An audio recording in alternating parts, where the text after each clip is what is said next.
अयोध्या में भाजपा सरकार के खिलाफ सपा सांसद अवधेश प्रसाद ने अपने समर्थकों के साथ धरना दिया।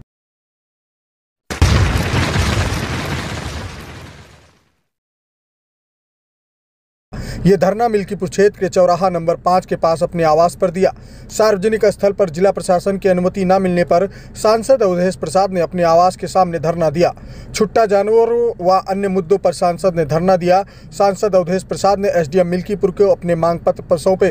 उन्होंने कहा कि अगर हमारी मांगें न मानी गई तो 7 अक्टूबर को मिल्कीपुर क्षेत्र में जन जागरण अभियान चलाया जाएगा। सांसद अवधेश प्रसाद ने कहा कि जानवरों से किसानों की फसलें बचाई जाए। जिन किसानों को सांडों ने मारा है, उनकी मौत हुई है या घायल हुए हैं, उनको सरकार मुआवजा। मिल्कीपुर क्षेत्र से गुजर रही 84 कोसी परिक्रमा मार्ग में अधिग्रहित हो रही जमीन में किसानों को मुआवजा नहीं मिल रहा है। बिना मुआवजा दिए हुए किसानों की जमीन ली जा रही है, उनको उचित मुआवजा दिया जाए। सांसद ने कहा कि राजकीय आईटीआई को निजी संस्था के हाथों को दे दिया गया है, उसे वापस सरकार राजकीय दर्जा दे। जब हमारी सरकार थी तो मिल्कीपुर क्षेत्र में आईटीआई खोला गया था, बाद में इसे भाजपा सरकार ने निजी हाथों में भेज दिया। कुमारगंज के पिठला में सपा सरकार ने 100 शैय्या का अस्पताल बनवाया था, उसकी भी हालत खराब है। ना तो वहाँ डॉक्टर हैं, ना दवाएं हैं। करोड़ों की अल्ट्रासाउंड मशीन लगाई गई है, लेकिन टेक्नीशियन न होने के कारण मशीन धूल खा रही है। ये आपकी प्रतीक्षा की बात है। जिस दिन आप लोग जो चुनाव जिता देंगे, हिंदुस्तान की तकदीर और तकदीर दोनों बदल जाएगी। आपके चेहरे पर मुस्कान आ जाएगी। आपके मिल्कीपुर में एक तरफ अगर अवधेश प्रसाद जी पार्लियामेंट में डालने का काम करेंगे तो दूसरी तरफ अजीत प्रसाद आपके विधानसभा में आपके मुद्दों के लिए लड़ते हुए दिखलाई पड़ेंगे। तो साथियों में आप लोगों से निवेदन करना चाहता हूँ, सिर्फ 12 से लेकर 17 तक और इधर 2 साल में माननीय मंत्री जी जो विधायक रहे हैं, आप यही काम गाँव गाँव गिना दीजिएगा और अजीत प्रसाद को 50,000 वोटों से कोई तक जीतने से रोक नहीं पाएगा। इसी के साथ अवधेश प्रसाद जिंदाबाद, अखिलेश यादव जिंदाबाद, समाजवादी पार्टी जिंदाबाद।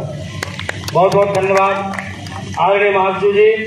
अब इसी कड़ी में हम चाहते हैं समाजवादी पार्टी के प्रदेश सचिव किसानों से किसानों की खेती को बचाया जाए और जिन किसानों को सांडों ने मारा है उनको आर्थिक सहायता दी जाए और यहाँ पर 84 कोसी परिक्रमा का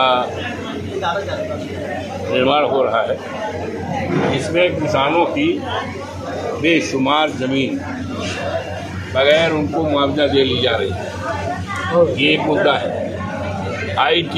आईटीआई राजकीय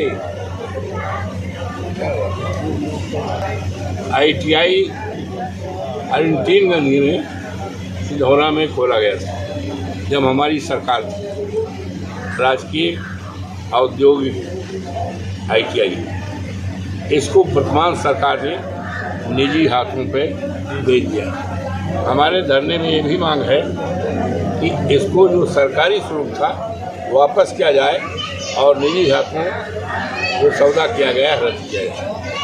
हमारे धरने में मुद्दा ये भी है कि पिठला में 100 शैय्या का अस्पताल समाजवादी सरकार में बना है। जब सरकार चली गई अस्पताल बंद रहा।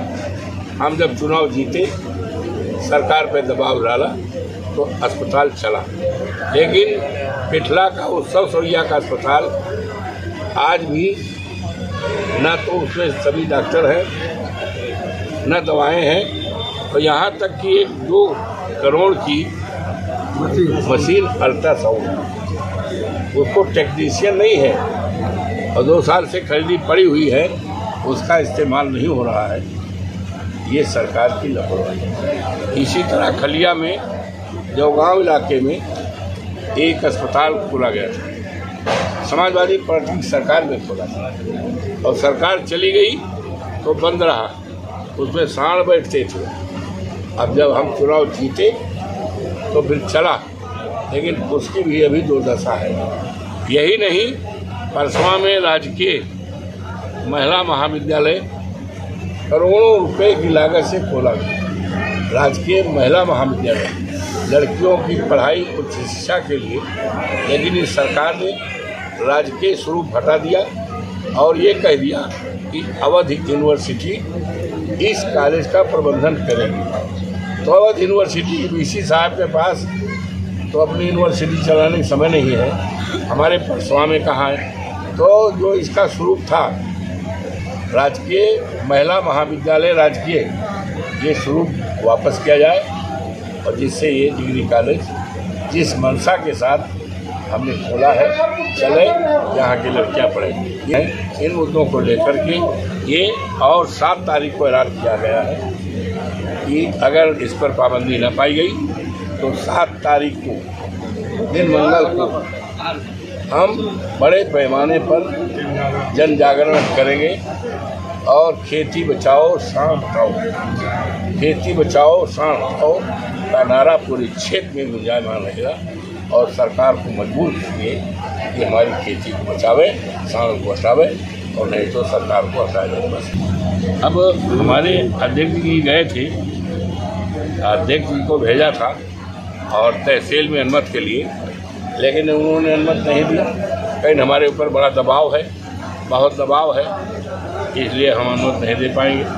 तो हमने कहा कोई बात नहीं है, आप अनुमति नहीं देते हैं तो जो हमारी विचारधारा है, हमारा ये आयोजन है, उसको आप नहीं पाओगे, उसको दबा देंगे। आज हुआ शानदार तरीके से, वक्त हजारों लोग आए थे, देखा होगा आपने।